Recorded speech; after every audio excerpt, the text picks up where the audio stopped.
जो एथियस्ट है, वो जो जो सब्जेक्ट्स हैं ना, उनको ऑब्जेक्ट्स के बगैर नहीं मानते, बिल्कुल नहीं मानते। मतलब ये मैं कोर आपको एक कॉन्सेप्ट, हो सकता है कोई कुछ मैं गलत भी हूँ। तो अगर आप इनको इस चीज़ पे लेके आए ना कि कोई भी सब्जेक्ट जो है वो रिलेट तो हो सकता है ऑब्जेक्ट ऑब्जेक्ट के साथ, लेकिन ज़रूरी नहीं है कि वो उसके बगैर ना एग्जिस्ट करे। आप समझ रहे हैं बात को? लेकिन उसके लिए अगर हम मिसाल देते हैं, एक दो मिसाल देते हैं, आ, तो वो ये ऐसा एक है जहाँ पे आप आप अगर ये प्रूव करें कि सब्जेक्ट ऑब्जेक्ट के बगैर भी हो सकता है, उसमें उसमें रैशनल तौर पे आ, और आर्गुमेंट के तौर पे, तो आई वुड से कि बड़ी हेल्प हो सकती है इसमें। तो क्या आप अपना आ, इस पे नज़रिया देना चाहते हैं कुछ? मैं समझता हूँ कि इस टॉपिक से रिलेटेड जो इतना बड़ा सवाल है, does God exist, I think ये टॉपिक सब्जेक्टिव हो ही नहीं सकता। It's impossible to call it subjective because subjective itself depend करता है किसी चीज़ के ऊपर, और हर एक की राय मुख्तलिफ होती है सब्जेक्टिव टॉपिक के बुनियाद पे, उसके एक्सपीरियंस की बुनियाद पे। मेरे नज़दीक एग्जिस्टेंस ऑफ गॉड जो है वो क्योंकि बेसिक है इसलिए वो ऑब्जेक्टिव है। वो ऐसे नहीं है कि वो लोगों के तासुरात से बदल जाए। ये गैर मुमकिनात में से है कि आप इनकार कर दें वाजिबुल वजूद का। यही मेरा उसमें सब्जेक्ट था बेसिकली। हाँ, लेकिन लेकिन मैं ये कहता हूँ कि क्या, चलें इसको थोड़ा सा फ्रेज करने की कोशिश करता हूँ।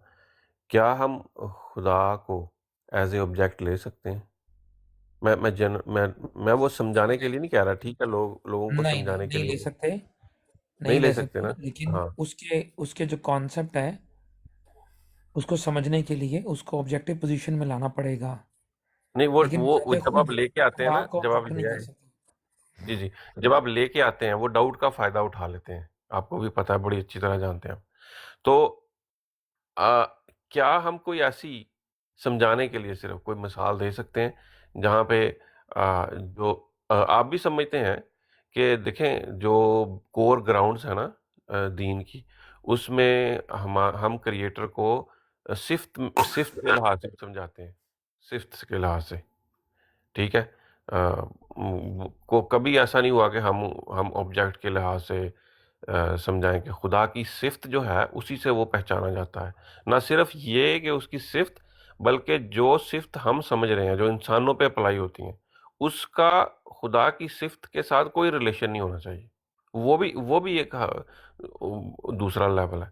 तो अब जब हम कहेंगे कि सब्जेक्ट ऑब्जेक्ट के साथ एग्जिस्ट ही नहीं कर सकता, तो भाई ये तो फिर आप सीधा सीधा खुदा की हमारी बेसिक कोर्स को भी डिनायल कर रहे हैं, मेरे ख्याल में। ये मेरी राय है। हो सकता है हर मुसलमान ये आपके सब्जेक्ट और ऑब्जेक्ट की ना असल में मुझे वो प्रॉपरली उसको मैं ये समझ नहीं पा रहा हूँ। ये मैं आपको बताता हूँ। अवैस इकबाल को मेरे मेरे एक सुनने वाले ने, जिसको मैं सुनता हूँ, उसने इस बात पे चित चित किया था। आ, उसके पास कोई आंसर नहीं था। मैं सिर्फ आपको हिंट दे रहा हूँ, इन द फ्यूचर भी। तो ये यहाँ पे होता है कि जब अब मैं बताता हूँ। अब गॉड को फर्स्ट काज पे ले आए ना, अगर आप गॉड फर्स्ट काज है, वहां पे भी वो फिर कहेगा कि अच्छा काज पे तो ले आए, लेकिन उसने उसको जब हम रिलेट करते हैं ना मखलूक को खालक के साथ, जब तक करते रहेंगे वो उस पर आर्गुमेंट रखता रहेगा, और वो अपने बेवकूफ़ बनाता रहेगा अपनी ऑडियंस को कि देखा फर्स्ट काज तो ले आया। अब क्या होगा फिर? रिलेशन तो है फर्स्ट काज, और वाक्य भी है। मैं समझता हूँ कि मैं जब किसी से बात करता हूँ तो मैं रिलेशन नहीं बनाता। मैं कहता हूँ कि वो फर्स्ट काज क्यों, तो मेरी बात पे फिर वो उनके पास जवाब नहीं होता। बहरहाल अपना अच्छा अपना अच्छा, देखिए मैं ना नजरिया। इसको वजाहत करता हूँ। मुझे लगता है आप ये कह रहे हैं जो मैंने एग्जांपल दी है उसको, हम्म, क्रिएटर की और क्रिएशन की। ठीक है, जी जी।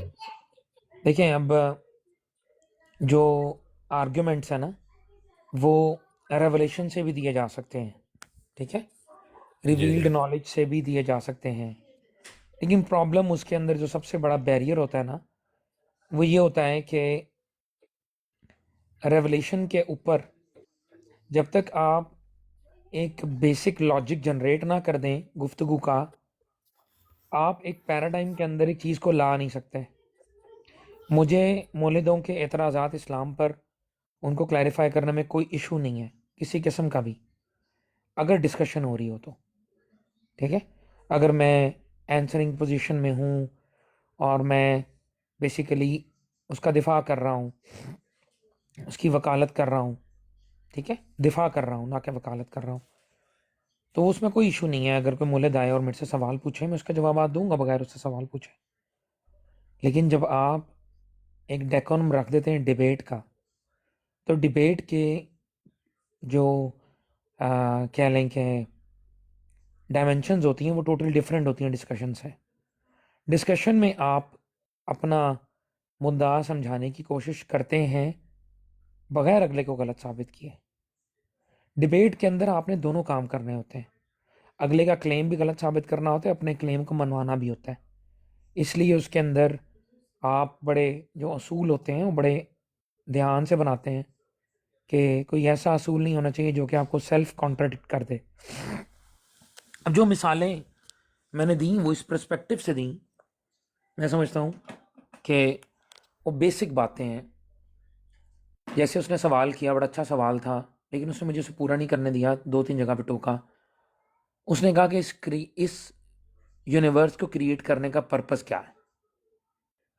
तो उसके मैंने पहले उसको आंसर किया कि फर्स्ट ऑफ ऑल हमारे लिए ज़्यादा रेलिवेंट क्वेश्चन ये है कि हमारा क्या पर्पस है, ठीक है, क्योंकि उसके बारे में मैं आपको इन्फॉर्मेशन दे सकता हूँ। हो सकता है कि मेरे पास इस पूरे यूनिवर्स को बनाने का पिन पॉइंट मकसद एज आ स्पेसिफिक ना हो, लेकिन उसमें मुझे कोई आर नहीं है कि अगर फॉर एग्जांपल मुझे पर्पस नहीं पता इस पूरी कायनात का, राइट, तो उसके अंदर मेरी कमज़ोरी नहीं आती, मेरे मौक़िफ़ की कमज़ोरी नहीं आती। फिर दूसरी बात मैंने उसे कहा कि मैं जनरली इसको आंसर कर सकता हूँ। वो कैसे? वो इस तरीके से कि अगर एक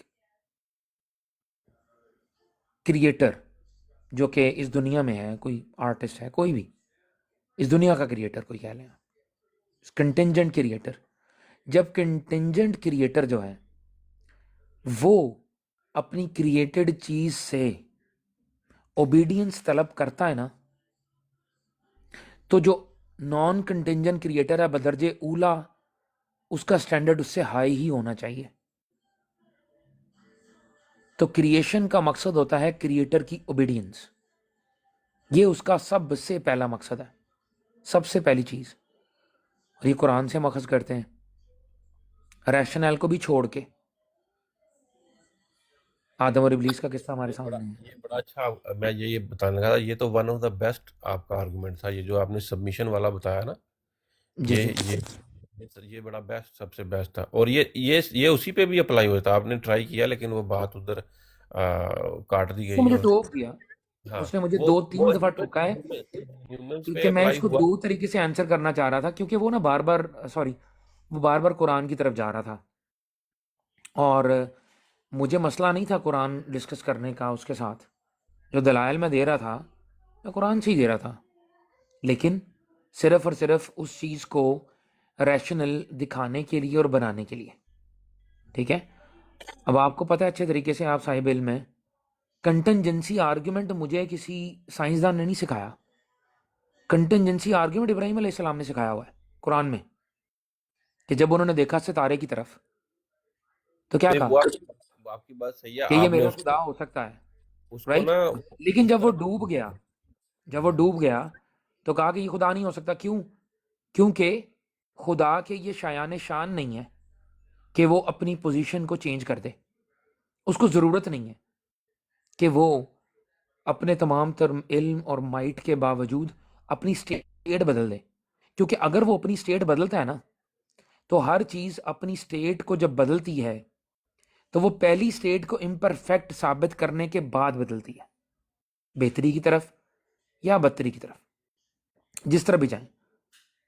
तो बदतरी की तरफ तो वो ऑफ कोर्स नहीं करेगा क्योंकि वो मुहाल है उसके लिए। अगर बेहतरी की तरफ भी माना जाए कि वो अपनी स्टेट शिफ्ट करता है, तो इसका मतलब है कि पहली वाली स्टेट परफेक्ट नहीं थी, ठीक है। और दूसरी ये जो आपने नीचे लिखा है एंट्रोपी, एंट्रोपी तो आपको पता है कि हमेशा इंक्रीज होती है, एंट्रोपी कम तो हो नहीं सकती। तो एंट्रोपी जो है उसका असर, जो प्रॉपर्टी है यूनिवर्स की, एंट्रोपी यानी कि द मेजर ऑफ डिसऑर्डर जिसको कहते हैं, वो बढ़ता जा रहा है। ये शायान शान नहीं क्रिएटर के। जी जी, जी। उसमें आपने सही पहलू बताया कि रिवील्ड रिलीजन से आपने बिल्कुल बात नहीं की। उसमें क्या होता है कि वो हमेशा आपको डिफेंसिव मूड में लाने के लिए ना पै दर पै क्वेश्चंस, वही टिपिकल 8 10 12 क्वेश्चन आपको पता ही है। मैं उसकी डिटेल में नहीं जाना चाहता।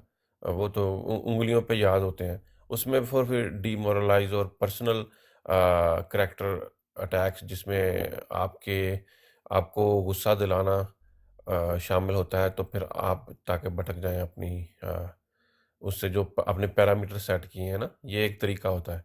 तो वो उससे ये फायदा होता है कि जब आप रिवील रिलीजन से बात नहीं करते, गो के बेसिकली आप कर रहे होते हैं, लेकिन आप उस तरह से उसको नहीं करते, तो आप डिफेंसिव मोड में नहीं आते। ये बड़ी अच्छी स्ट्रेटजी थी आपकी, बिल्कुल सही थी। मैं समझता हूँ सबमिशन, ये यूनिवर्स में भी फिर सबमिशन ही अप्लाई होती है। वो आपका आर्गुमेंट जो था ना कि देखिए मैंने एक चीज़ बनाई है, वो मुझे फ़ायदा ही नहीं दे रही, तो मैं क्या करूँगा? तो मैं उसको उठा के फेंक दूंगा या क्या करूँगा? एक गाड़ी है या एक कोई चीज़ तैयार की है, वो अगर मेरे नताज नहीं दे रही, तो मैं उसको उसकी जगह नई जो है इन्वेंशन ले आऊँगा, नई गाड़ी। इसी तरह से ट्रायल एंड एरर से इंसान बनाता है। तो इंसान का भी बेसिकली अगर कोई खालक है, तो वो उसका मकसद यही है कि वो उसकी सबमिशन करे। बस इतनी सी बात है, और क्या है? नहीं होगी वो तो उसके लिए क्या है? मादे का ढेर उठा के फेंक देगा वो। राइट।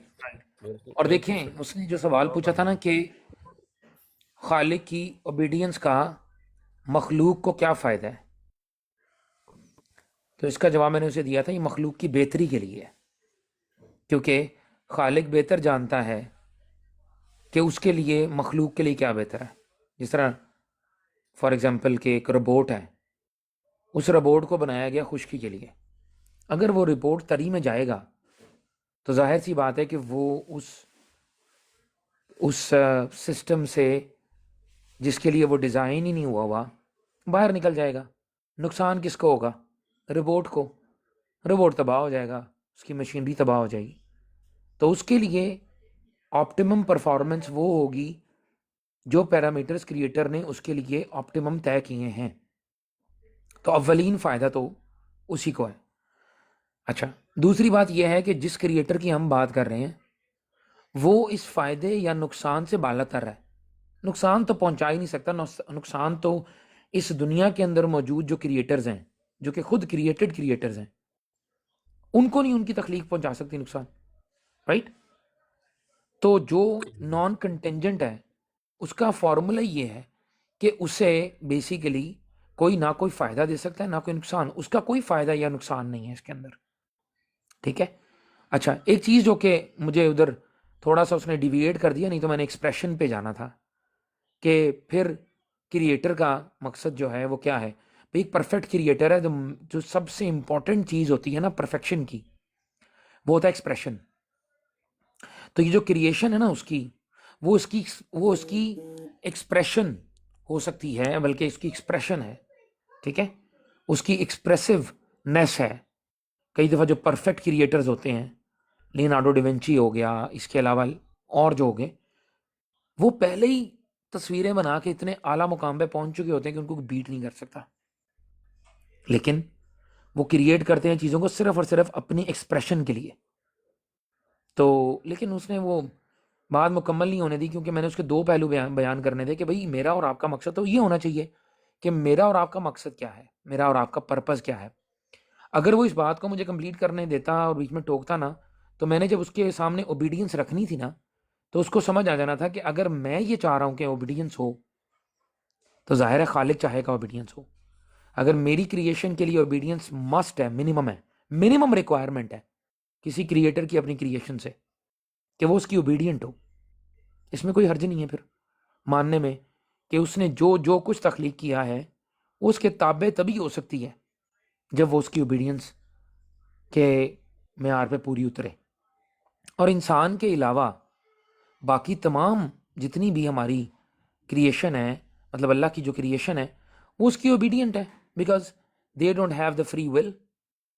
हमारे पास फ्री विल है, इसलिए हमें ओबीडियंस बाय चॉइस लेनी होती है। जबकि इंसान के अलावा जो नॉन फ्री विल वाली क्रिएशन है, उसके पास ऑप्शन नहीं है कोई सिवाय ओबीडियंस के। हमारे लिए उसने चॉइस रखी है, तो हमें बाय चॉइस जब हम उसकी ओबीडियंस करते हैं, तो ये जो एक्सप्रेशन है, ये प्रॉबेबली एक वर्थ वॉचिंग है। जी बिल्कुल। इसमें जो जो आपने बयान किया ना, चॉइस और फ्री विल, बड़ा ही इम्पोर्टेंट ये चीज़ है कि इंसान के पास फ्री विल है और दूसरी चीज़ों के पास चॉइस है। मैं तो इसको मादे पे आके भी चॉइस प्रूव कर देता हूँ कि मादे के पास भी चॉइस है, फ्री विल नहीं है। खैर वो तो एक अलग टॉपिक हो जाएगा, क्योंकि हम देखिए, मैंने जानदार उससे सवाल किया था, मैंने उससे एक सवाल किया था, जब देखिए उसने एक बहुत बड़ा ब्लंडर किया। उसने सच्चाई को, सदाकत को, इंसाफ को, हकूक को, कहता है कि ये स्पेशली शऊर को, सच्चाई को, उसने कहा ये मेटाफिजिकल नहीं है। उसने बहुत बड़ा ब्लंडर किया। और उसने मुझे कहा जी जी दिमाग। बिल्कुल मैंने ऐसा कहा यार ही है। दिमाग, दिमाग तो वो ये जगह है जहाँ पर शऊर इमर्ज होता है, जहाँ पर शऊर तो वैसे भी कर पनपता गया। है। बड़े बड़े एथियस्ट जो हैं वो इसको प्रूव कर चुके हैं, इसकी वीडियोस मौजूद हैं कि वो इसको अलग मानते हैं। माइंड, और इसको कहते हैं माइंड और मेंटल। ठीक है, मेंटल दिमाग है जो आप हमारा फिजिकल है, जिसको आपने 20 रुपए किलो बेचा वो वाला। और वो जो शऊर है वो अलग चीज़ है। इसमें इसमें बिल्कुल उसने थोड़ा डिसऑनेस्टी दिखाई और इसको कहा कि ये उसके साथ ही है। ऐसा नहीं है बिल्कुल। वो बिल्कुल आप किसी को दिखा नहीं सकते कि शऊर है। बिल्कुल इसी तरह इंसाफ और सच्चाई जो आपने ये ऐसे सब्जेक्ट हैं जो किसी ऑब्जेक्ट के साथ ज़रूरी नहीं है कि वो ऑब्जेक्ट के साथ रिलेट करेंगे तो ही ये एग्जिस्ट करेंगे। इनकी एग्जिस्टेंस जो है वो ऑब्जेक्ट के बगैर भी है। यही ये आपकी बिल्कुल। Exactly, exactly. कॉन्शियस, देखिए मैं समझता हूँ कि इस यूनिवर्स की जो सबसे कमाल, जो एक मिनट म्यूट कीजिएगा इनको, ये जो अभी आई हैं इनको म्यूट कीजिएगा। इसमें देखिए इसमें मैं समझता हूँ कि सबसे ज्यादा जो कमाल चीज है ना, कमाल की कमाल जो है, वो ये है कि एक मखलूक को शऊर दे देना। बड़ी ही कमाल बात है ये, कॉन्शियस। क्योंकि मादा बजाते खुद कॉन्शियस क्रिएट नहीं कर सकता, और आपको मादी बना दिया गया, और उसके बाद आप में शऊर रख दिया, और आपको शऊर को प्रोसेस करने की कैपेबिलिटी दे दी गई। यार ये बहुत बड़ी बात है। और उसके बाद भी आप ना पहचाने, उसके बाद भी आप इनकार कर दें, ये जुल्म है। ये सबसे बड़ा जुल्म है। क्योंकि अपने इर्द गिर्द देखें, आपके अलावा तमाम चीज़ें जो हैं उनमें कॉन्शियस नहीं है। इंसान के अलावा आपके सामने चीज़ है, मादा पड़ा हुआ है, वो नहीं डिसाइड कर सकता उसके लिए बेहतर क्या है, उसके लिए बुरा क्या है, अच्छा क्या है। They can not decide, but you can. ये जी कहाँ पे करते हो तुम? दिमाग में करते हो। दिमाग क्या है? मादा है। लेकिन तुम्हें एक चीज़ दी गई है जिससे कि तुम उस चीज़ को रिलेट करते हो, प्रोसेस करते हो। फिर मैंने उसे बताया, मैंने कहा मेरी और तेरी डिबेट इस बात का सबूत है कि हम लोग शऊर का तबादला कर रहे हैं। क्या ये निशानी बहुत बड़ी निशानी नहीं तेरे लिए कि तू और मैं मिल के शऊर पे गुफ्तगू कर रहे हैं? मैं तुझे बिस्किट या कप तो नहीं दे रहा, या तू मुझे कोई चीज़ तो नहीं दे रहा मादी। हम बात कर रहे हैं, हम शऊर से बात कर रहे हैं। तेरी बात को मैं प्रोसेस कर रहा हूँ, तू मेरी बात को प्रोसेस कर रहा है। तो जिस चीज़ की एक मिनिमम डिमांड है, honesty with your logic, at least उसको तो एक्सेप्ट कर ले। लेकिन ना तो उसने इनफाइनाइट रिग्रेस पिक किया, ना उसने ब्रूट फैक्ट पिक किया। एक सवाल उसने पूछा, लेकिन उसने मुझे उसका आंसर नहीं करने दिया कि भाई यूनिवर्स के ऊपर एंड पर जाके मैं रुक जाता हूँ और तुम खुदा पे रुक जाते हो, दोनों में फ़र्क क्या है? दोनों में फ़र्क ये है कि तुम एक कंटिंजेंट रियलिटी पे रुक जाते हो जाके, जो कि किसी और चीज़ पे डिपेंड करती है, और मैं नॉन कंटिंजेंट पे रुकता हूँ, जो कि चेन को कंप्लीट कर देती है। ये डिफरेंस है जो मैं उसको बताना चाहता था, लेकिन उसने मुझे टोक दिया। जी, इसमें खलीफा भाई आगे जाके फिर ना खैर वो टॉपिक से फिर सरक जाते थे, डिफरेंट टॉपिक से ले जाते थे। अगर आप एक कंटिंजेंट पे ही रहते ना, तो फिर इन्फिनिट रिग्रेस ऑफ कॉज़ुअलिटी से जब आके उधर उसने आपको रोकना था, ट्राई करनी थी, वही गेम करनी थी। फिर एक होता है डोमिनो इफेक्ट, उसको फिर जब हम सामने लेके आएंगे ना, फिर उसकी दौड़ें लगनी थी। तो वो खैर उसने नहीं, उधर उधर सर नहीं गया। मेरे पास तो 4-5 दलाइल थे। उनमें हाँ से मैंने सिर्फ पहले ही रखा है, और मैंने स्ट्रॉन्गेस्ट रखा है, क्योंकि इनफाइनाइट ये जो मतलब क्या नाम है अपना, कंटिंजेंट रियलिटी है ना, कि जी जी वाई एग्जिस्टेंस कंटिंजेंट रियलिटी को मद्देनजर रखते हुए इसका कोई तोड़ नहीं है किसी के पास भी, क्योंकि ये जी जी। प्योरली फलसफा है, प्योरली मंतक है। हाँ जी, हाँ जी, आप बिल्कुल। लॉजिक क्रिएट ही नहीं कर सकते without having a necessary being. आपके पास ऑप्शन ही 4 हैं, या कहें मुझे नहीं पता। अगर नहीं पता तो आप किसी चीज़ को एक्सप्लेन नहीं कर सकते। आपकी एक्सप्लेनेशन मेरी एक्सप्लेनेशन से इंफीरियर हो गई।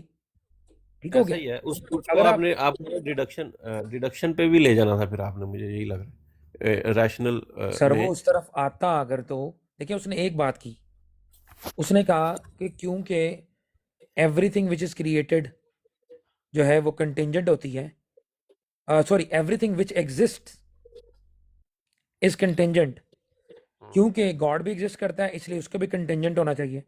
जब उसने ये बात की थी, आपने मेरा आंसर सुना, तो मैंने उसे कहा था, मैंने कहा था तू गॉड की डेफिनेशन से बाहर निकल गया। बाहर निकल जाते हैं बिल्कुल। जो मैंने गॉड डिफाइन किया है, तू उसकी डेफिनेशन से, मेरा वो दावा ही नहीं है, तू बात किस पे कर रहा है? तो बेसिकली वो क्या था, he was struggling for some penetration in the shield, लेकिन उसको कोई पेनिट्रेशन मिल नहीं रही थी, क्योंकि वो एडमिट ही नहीं कर रहा था। वो सिर्फ एडमिट में उसे करवाना चाहता कि ब्रूट तो साइंस की तरफ तो वो आया ही नहीं है। क्योंकि वो नहीं अगर वो हेग्स बोसॉन लाता, या वो उस पे जाता, अल्लाह आपका भला करे, क्वांटम फिजिक्स पे जाता, तो वो तो मेरी फील्ड है। उसे पता था, उधर वो इंजीनियर नहीं बैठा है, जा, मैंने क्वांटम कभी नहीं फिजिक्स पे जाएगा। उसको उल्टा देना था।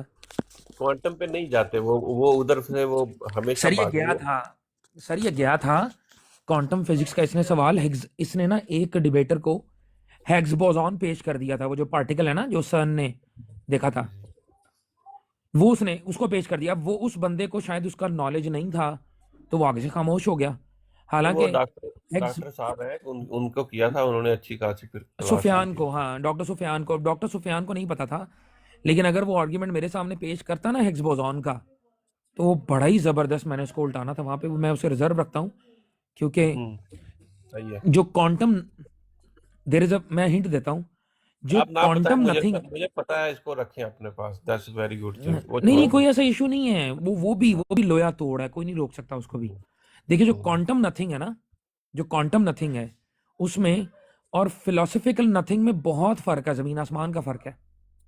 ठीक है? जैसे जो क्वांटम नथिंग है उसके अंदर बेसिकली पार्टिकल अपनी स्टेट शिफ्ट करता है, लेकिन उसको स्टडी करने के लिए आपको लॉ भी चाहिए, आपको स्ट्रक्चर भी चाहिए, आपको फील्ड भी चाहिए। Law, structure, field itself contingent होती है। तो पूरी की पूरी हिग्स बोसॉन फील्ड कंटिंजेंट हो गई।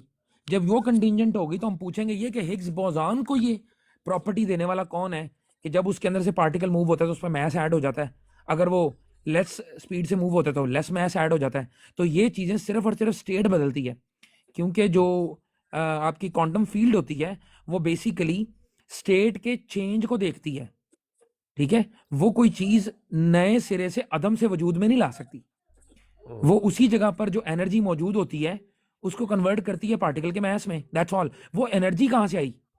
उस बोसॉन आप फील्ड के पास।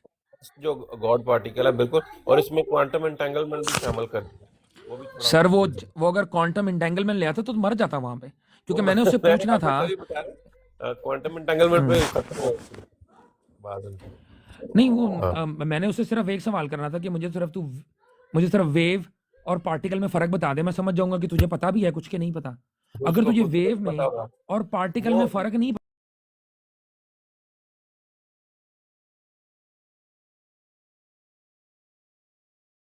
यकीन से जी। कहता हूँ खलीफा, काज़मी साहब, उनके पास ना, उनको ये भी नहीं पता कि दिमाग के अंदर जो जो लाइव कनेक्शन न्यूरॉन बनाते हैं, इससे इससे जो है वो एक इल्यूजन क्रिएट होती है। वो यही है जी, केमिकल का खराज हो रहा है।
पे मॉरल कोड ये है कि आप लड़की और लड़का हैंडशेक कर सकते हैं।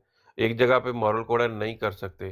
अगर किसी जगह पे 2 लड़के आपस में जप्पी डाल लें तो ये कॉमन सी बात है।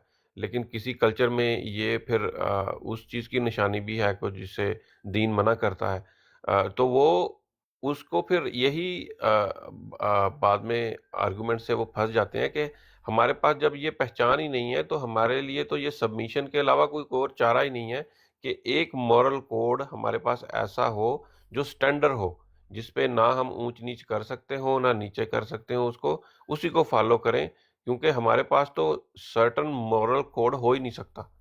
तो ये अभी रिसेंटली भी उसकी वो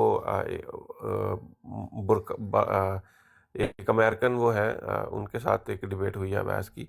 उसमें भी ये उसने पेश किया कि मॉरल कोड का आर्गुमेंट लेकिन वो सही तरह से उसको भी परफ़ॉर्म नहीं कर सके। तो मॉरल नहीं, कोड तो देखिए हमारा आर्गुमेंट देखिए मोरल जो मॉरल मॉरल कोड कोड हम ले नहीं आर्गुमेंट है सकते। ना, जी, जी। जो मॉरल कोड आर्गुमेंट है वो वो आर्गुमेंट मेरी दलील के चौथे लेवल पर था। ठीक है, वो मैंने चौथी दलील रखी हुई थी अगर वहां तक बात जाती है तो। क्योंकि ज़बरदस्त। जो जो जो मोरालिटी है ना, सब्जेक्टिव वर्सेस ऑब्जेक्टिव मोरालिटी, उसको समझाने के लिए आपको एक तो अगले बंदे को पूरा आपके साथ इन्वॉल्व होना पड़ेगा, और आपको उसके साथ एक हम-आहंग होके डिसाइड करना पड़ेगा मिलके रूल, कि तू क्या करेगा मुझे बता। असल में उसकी जो बेसिकली मुझे मुझे जहां तक लगता है कि उसका प्लान डिबेट का नहीं था। सीधी बात बताऊंगा, मैंने उससे बोला है, मैंने मुनाज़े के दौरान बोला, मैंने कहा मुझे लगता है आप डिबेटर नहीं है। क्यों? क्योंकि तुम मेरी किसी बात को चैलेंज नहीं कर रहे हो और तुम हर चीज़ में मौजू छोड़ रहे हो। अपने पहले ही आर्ग्यूमेंट में जो उसने मुझे दिया था, मैंने वहीं पर उसे उल्टा दिया था ना। आपने मुझे उसने रिटर्न में भेजा कि मैं यकसर मुस्तरद करता हूँ गॉड की एग्जिस्टेंस को, क्योंकि हमारे पास एविडेंस नहीं है। तो मैंने कहा था लैक ऑफ एविडेंस को तुम एक कंक्लूजन पे ले जा क्यों सकते हो, कैसे सकते हो? तो वहीं पर ख़त्म हो गई थी उसकी बात। उसका दावा तो उधर ही गलत साबित हो गया था। फिर बात थी कि वो बार बार कि जी कहाँ है अल्लाह, उससे पहले कहाँ, उसने कैसे क्रिएट किया। तो आपने, मेरा ख्याल है वो देखा होगा जहाँ पर मैंने उसे हाउ वर्सेस वाई बताया कि जी, जी, वो हाउ बड़ा का ना मशहूर है पता ये होना, बात। जी, जी। हाउ का ना पता होना अदम अदम वजूद के ऊपर दलील नहीं हो सकती। ये तेरा म्यार ही गलत है। तो जितने भी हाउ वाले क्वेश्चन थे उसके बाहर हो गए। फिर उसने जब नेम वाला क्वेश्चन किया तो मैंने उसे कहा कि यार नेम तो एग्जिस्टेंस के बाद की चीजें होती हैं, और नेम एक ही चीज के डिफरेंट भी हो सकते हैं। तो इसमें कौन सी कोई अनोखी बात है जो तू मुझे बता रहा है? ठीक है, और सीधी सी बात है, नेम्स जो होते हैं वो हमारी पहचान के लिए दिए गए हैं। ठीक है, क्रिएटर को बजाते खुद नेम की मोहताजी नहीं है, बजाते खुद। ठीक है, उसको वो नेम का मोहताज नहीं है। ठीक है ना, उसकी निशानी इतनी बड़ी है कि वो नेम का मोहताज नहीं है। ठीक है, तो कोई उसको ऊपर वाला कहता है, कोई इसको ईश्वर कह देगा। ठीक है ना। तो दूसरी बात यह है कि मैंने वहां पर कोशिश ये की है कि मैं थीइज्म के इंटरलॉक्स पे ना जाऊं। उसने कोशिश की है कि बीच में सिखों को ला के मेरे मुंह से कुछ ऐसी बात निकलवाने की जिससे कि वो काउंटर मेरे पे कर सके। मैंने वहीं पे उसे जो है मैंने उसे वेल लेफ्ट कर दी, क्योंकि मुझे ज़रूरत नहीं है कि मैं बिला वजह हिंदुइज्म पे क्रिटिसिज्म शुरू कर दूं या